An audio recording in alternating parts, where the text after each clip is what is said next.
Right. So it's start of my new project, which is night scenes, which is one I picked myself. It's one I quite like. So some of the projects that we've had this year have been things that groups have all chosen, and then one or two have been things my theme. So I thought we haven't had a look at night scenes for a little while, so it's a nice one to come back to. So I brought a few examples and a few. So I'm more going to kind of introduce the project. I'll do a little bit more for this demo here, which is a charcoal demo, but it's more a kind of general project introduction. So I always quite like night scenes, and I first got into painting night scenes, I don't know, probably 6 or 7 years ago, but actually much earlier actually. I remember painting something when I was a student thinking about it, sort of views out the window, but now it's been more going outside painting. So I started sort of in Norwich with painting competitions. We all went out painting. That was a really nice experience.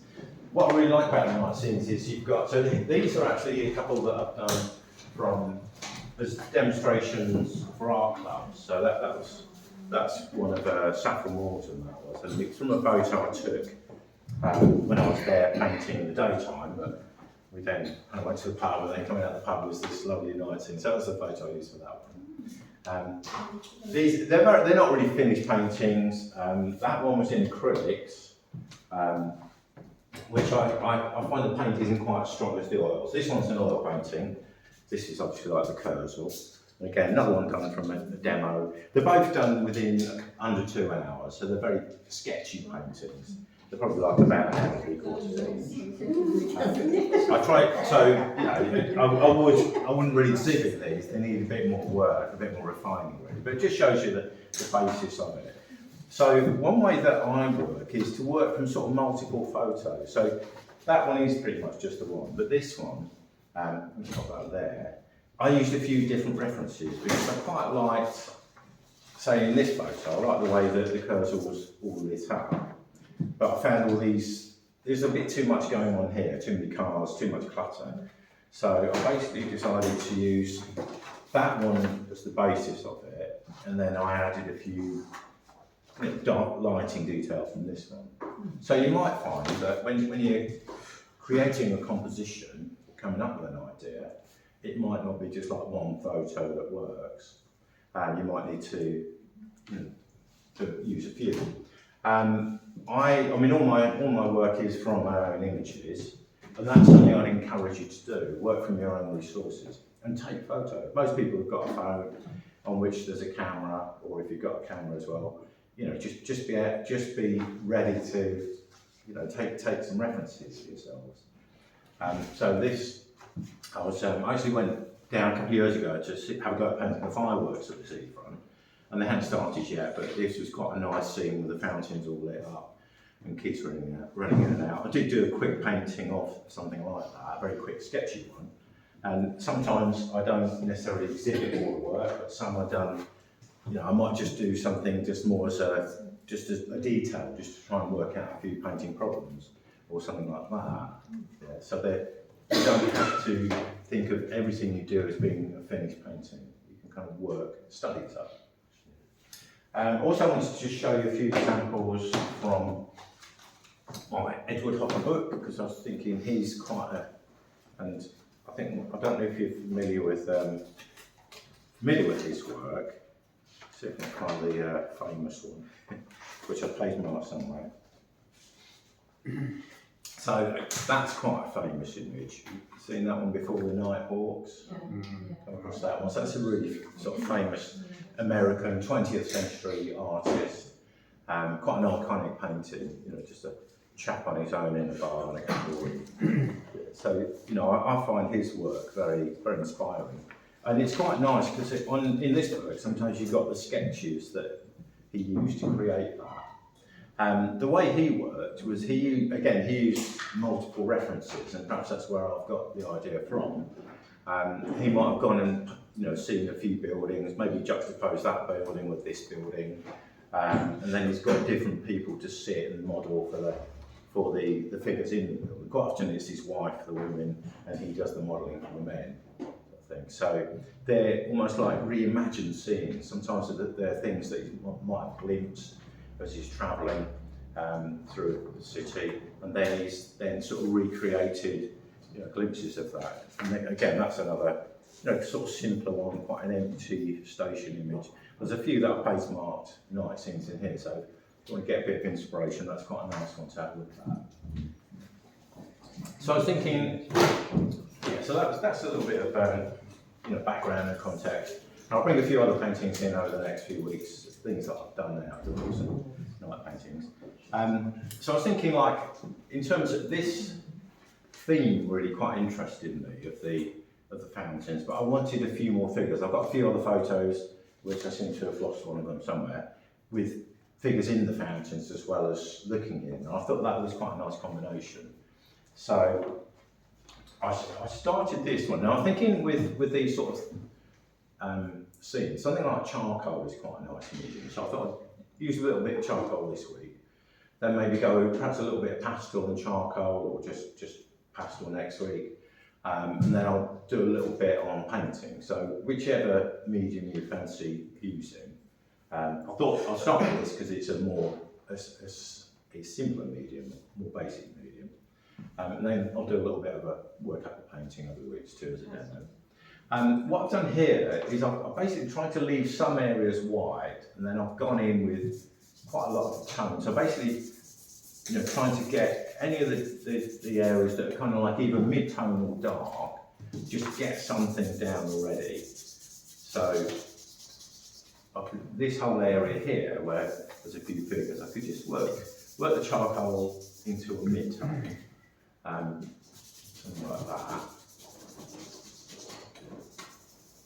And then this area here, it's a little bit lighter there, and then we've got some fountains, so I'll perhaps use perhaps a little bit of tissue or cloth that will lift some of that out. I'll get that back a little bit, and then maybe you'll use a rubber to get it slightly light. So I don't want it very light, but I could just perhaps lift a little bit out there. Something like that. And then the very centre, I've got this mechanical rubber, and I hopefully can draw, almost like sort of draw in the lights into the dark. So let's see if that will work. It's not going to go much light, let's get a smaller rubber.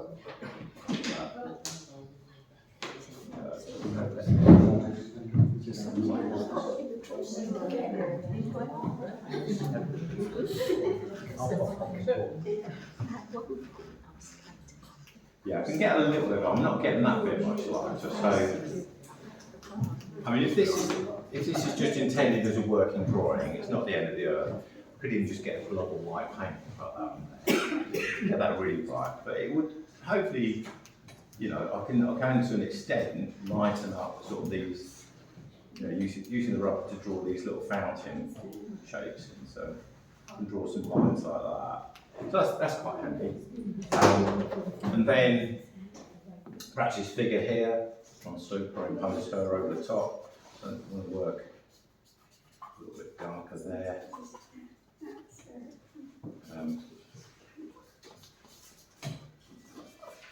So again, really sort of following pretty much the silhouette shape there. Kind of silhouetted against the light. So I can work in a little bit darker. This charcoal is the willow charcoal, so it's really just like twigs that have been turned into charcoal. If I was sure of exactly where I wanted to put everything, I would use the compressed charcoal, which is quite difficult to remove, but that's quite nice to get some much richer darks. I think this will be, sorry, the squeaky noises. Yeah, that should. And then her arm is coming out here somewhere.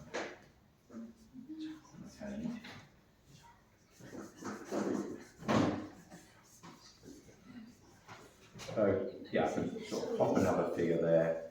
That's a little bit lighter there. And then this area that's quite dark, I just can gradually work some darks into there. So it's sort of getting a mid-tone and working lights in and then working darks over the top. So that's a way I find it's quite useful for working with charcoal.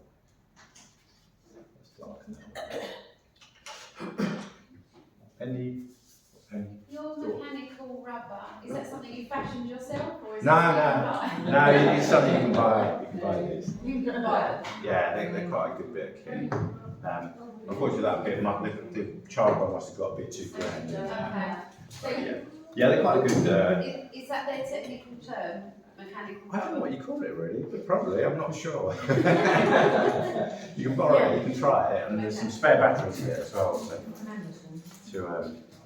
yeah, manage or whatever like that. So it's the definition, isn't it? The straight line. Yeah, they're really good for little tiny, little dots, or, just bringing out highlights like that. Yeah, it's really good. One of the things with scenes like this is you need to really get the darks in to bring the lights in. The charcoal pencil's okay, or it sticks of charcoal paper? You won't be able to remove it. You won't remove No, it? you need the willow stuff will come on. Obviously, it stays a little bit grey, Right. but the charcoal pencil, they're fine for doing really dark stuff. So let's check the charcoal pencil. Yeah. So if I wanted to say, perhaps, I'm happy that I can draw her in, Right.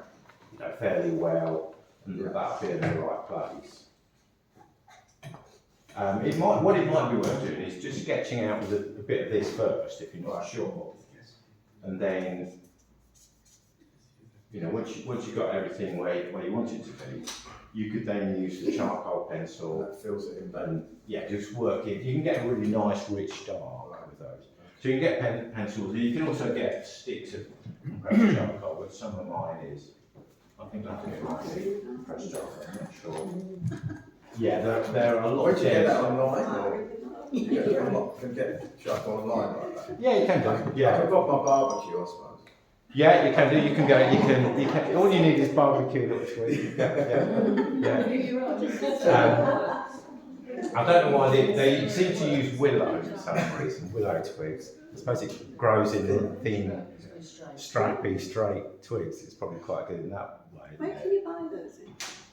Well, art shops. So the art shops. I mean, they might even have it in the work. No. They don't. No, okay.